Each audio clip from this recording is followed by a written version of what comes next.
Hello friends, welcome to my YouTube channel. So today in this video, I am going to show you the Wi-Fi tricks you should know.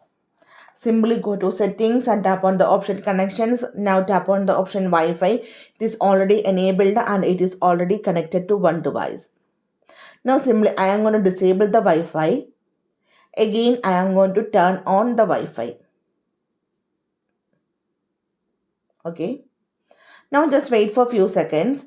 You can see this device is automatically connected to that network. For this, tap on the settings.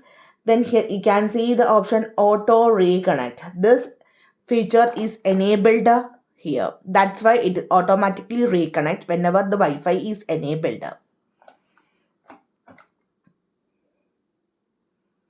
Okay, so this is the Wi-Fi tricks you should know.